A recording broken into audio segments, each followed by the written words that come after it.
Good morning, explorers. Today, we're going to try to dive the Blue ROV2 at Denyse Wharf and at Coney Island. It's a beautiful day out, 70 degrees, sunny, surrounded by best friends and knowledgeable historians. So let's go explore.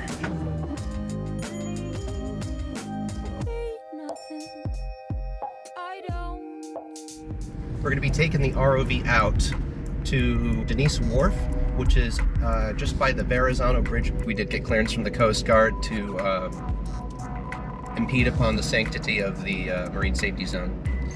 Let's check out Denyse Wharf with the entire Scuba.Tech crew. Looking good, Josh. Good, I like your shirt. Let me go get the nicest shirt.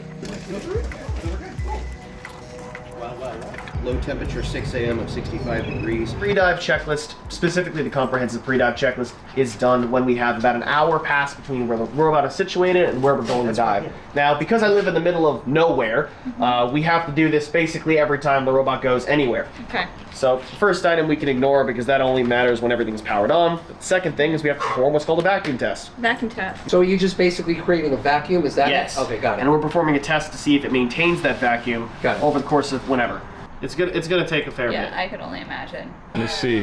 That was my activity Let me see. in the hospital. Pressure. Oh, that's still like a dude, but like Yeah. just. How you feeling about today? I'm feeling pretty good, honestly.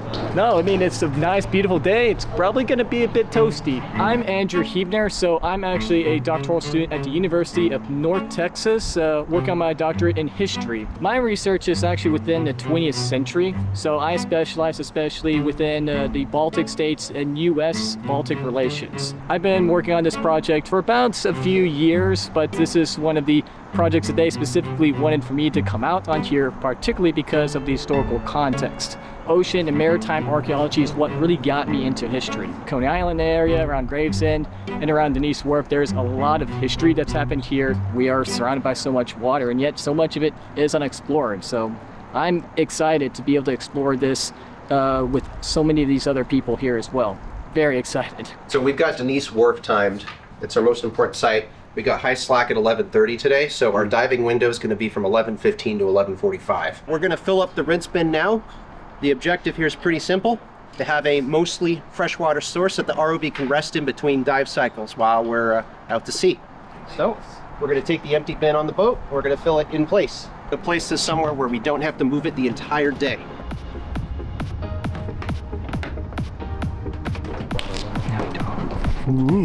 Almost went We to need to drink. save some time. Whoa! Up. Okay, thank you. Right here. Gift easer here. Actually, you can just, it'll be fun. Hello, explorers. We're finally in the water. We're just south of the Verrazano Bridge. Adam, where are we diving today? What are we looking for? Today we are diving right off the Verrazano Bridge, not too far away from Denyse Wharf, parallel with the VA Medical Center, right off the shores of Brooklyn, off of the Bell Parkway. About 200 years ago, this is where the British invaded New York. And the late Gene Ritter, who this is dedicated to, he once dove this area. And we're looking to see just what lies beneath the surface in our own backyard. Many years ago, Gene Ritter, local scuba diver from Coney Island, explored these waters and located some munition that the Navy seemed to have dropped at some point in the past. Today, we're really just exploring, utilizing the resources that NYSMEA has, which is the Blue Robotics ROV. And so we have a 330-foot tether. And so we're right now just exploring the area, maybe setting ourselves up for maybe a future expedition where we put divers in the water in an attempt to retrieve things that we may or may not find. This would be called Lower Gravesend Bay. Basically, that's Bath Beach and Gravesend behind us. And about 200 years ago, this is where the British invaded New York. We're just really looking to see like what we see underwater. If we could find anything. Gene was instrumental in starting what we call NYSMEA Estuary Day, which is an annual coastal cleanup off of Kaiser Park in Coney Island.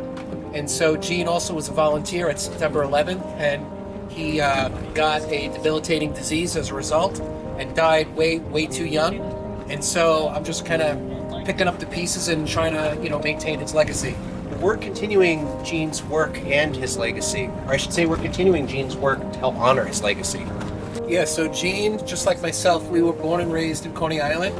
And Gene was a local scuba diver. He was a commercial scuba diver. And Gene was always about providing education to the local students about what lies beneath the surface. And Gene also is locally famous for finding the Dreamland Bell, not too far from the Steeplechase Pier. Gene always did his dives off from the shore, and when he finally got to the edge of the pier is when he found the bell originally. That right there in the netting, that is the bell that hasn't seen daylight in nearly a century. This is the rarity of it. There's only so many bells, and usually these bells always had the name of the pier or whether they were meant for to be put on there. So this was a signaling bell for when the steamships would arrive, because these piers were still operational, and in fact it was often a very fun way for some people to enter into the really the amusement park. So you're coming in on here, you see this long pier, all this festivities, you see thousands of people, sometimes like even tens of thousands of people right along the beach right there. So I mean, it was popular. There would be every year sometimes up to millions of people that even, or million people that come through there. Gene was determined to find it, and last year he did, sitting in the water 25 feet down. This is what it looked like. Multiple maps and pictures of the area confirming two piers, iron piers particularly, the Old Iron Pier and the New Iron Pier.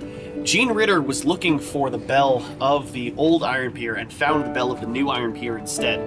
There's still that other bell out there potentially. It's a 300-pound bronze bell that was situated on the end of the pier to signal incoming ferries or groups that were heading out onto the ferries. There was fire that raged it back in 1911. They weren't even open yet. They were just about to have a successful another season. Hell's Gate, themed, like this ride into hell. And of course, the place where fire would start. But of course, it's burned all throughout the entire pier. It was devastating to it. And they never rebuilt Dreamland Pier specifically. And really, what was left of it, today there's not really much left, specifically Dreamland Pier. That bell was literally about 100 feet off the shore for the last 100 years, while thousands of people have been swimming, like literally right there for 100 years. I tried to wrap my hands around it, I couldn't do that. And I'm like, just to feel it, to see if it was real. If we can go to the edge of the pier, which I have a couple coordinates for, we might be able to find the other bell. Being able to bring this up is phenomenal, and it's almost like a dream come true. Not just for Gene Ritter, but his entire dive team, who's getting ready to retrieve a historic piece of Coney Island history lost at sea. There's a lot of fishing at the tip. You're going to see what was one of the oldest, or the oldest, manned lighthouses in the country. And around the bend is Kaiser Park, where we do our 2 coastal cleanups each year. For a couple artifacts from the Denyse Wharf Revolutionary War gunboat battle with the HMS Asia, we're going to put an ROV down on the eastern side of Denyse Wharf for approximately 25 minutes to look for some wooden sticks or any other debris from the gunboat battle. Okay, if it's not Parks water, we should be able to. Okay. We have a camera? All right.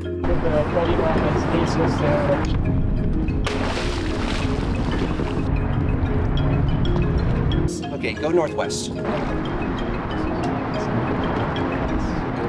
Honestly, it might just be easier to stand up and rest against this. Just kind of stare over if you see it get under the boat. That depth right there? Yeah. This up or down is the ascent piece. So give it a shot. Try and go up or down. Yep, you gotta hold it down.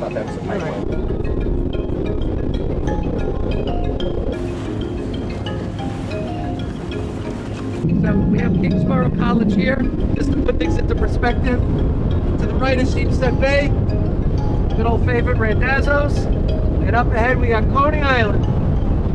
Coney Island, the world famous Coney Island, America's playground. You have the old parachute jump behind us, that's very iconic symbol here. You got the Steeplechase Pier. In this general vicinity is where the famous late Gene Ritter scuba dove and discovered the Dreamland Bell. And we have the famous cyclone behind us. The goal today is to show the students of the local area what lies beneath the surface in our own backyard. Don't forget to hit that like button. I'm gonna show you, all the viewers, some funny thing. See that pier right there? Imagine, for a moment, terms of magnitude, in terms of scale, in terms of magnificence. The whole world knew this place. And it was right here on Coney Island. America's playground.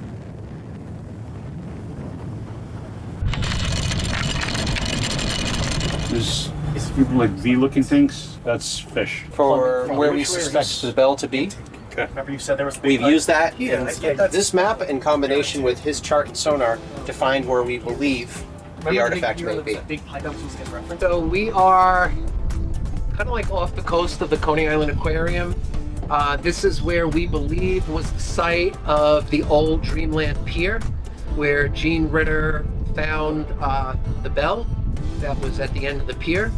And we're looking for any signs of, you know, anything from the past. West 5th is on the other side of the FAR building. So we're right in the area.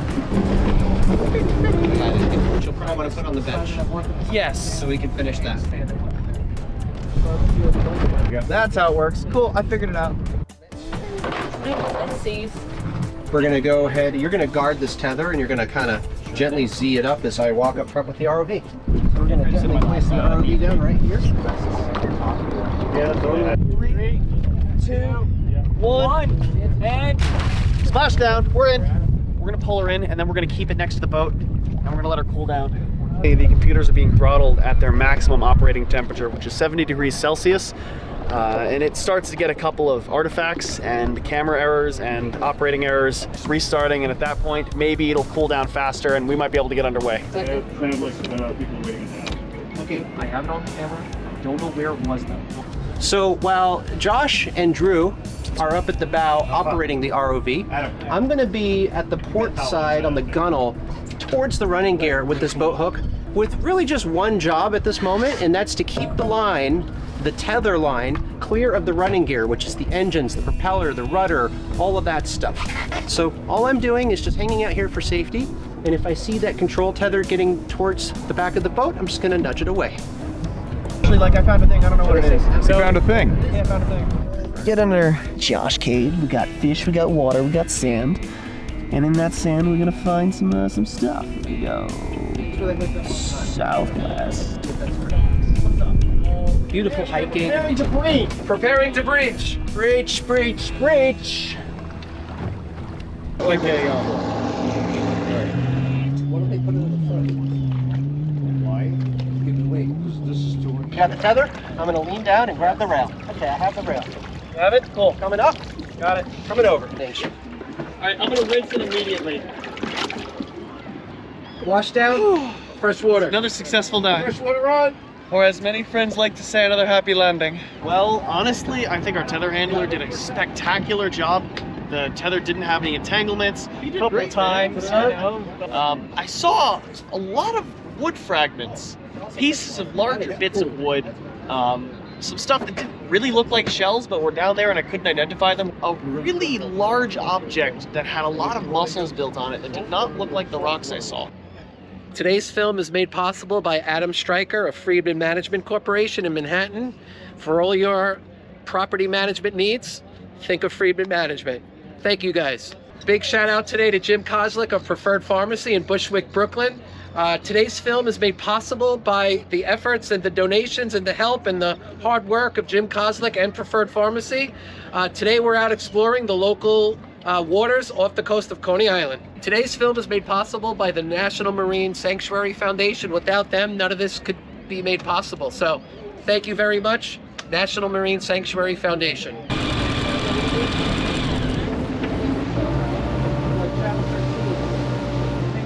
Amongst all this noise and hustle and bustle, I'd say we had a pretty good day today. We did a lot of good training. We got to run through our setups. We got to run through several troubleshooting exercises. We even got one really good dive in. And more importantly, we got to hang out together on what is quite possibly the best boating weather out there. We were able to check out, I think, one, if not two sets of coordinates that Josh and Drew had gone through their research. And we were able to validate my entire ROV operational workflow that kind of synthesizes Northeast regional experience along with the Blue ROV2 operating instructions. It also personified the expression of Semper Gumby. always flexible. We were able to adapt quickly and with purpose to accomplish maybe not our primary mission, but a mission, and get some really good science out of it. Almost, maybe another 30 seconds.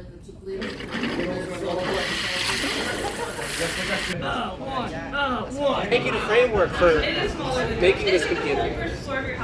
Please sponsor us. You're hiding under the box. Wait, I see you, I see you. There he is.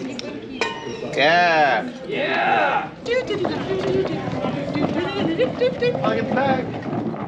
This was the thing that I was trying to say I found. I'm not sure what it is, but it's large, it's circular, and it's weird. It stands out like a sore thumb. Oh, that could be a toilet seat. I don't think so. It's very big. That's at least 4 feet and no, it's at least 4 feet in you diameter. switched to manual after the silt out. Yeah, and then didn't realize where I was. The silt out happened. I tried to let the camera stabilize and it was gone.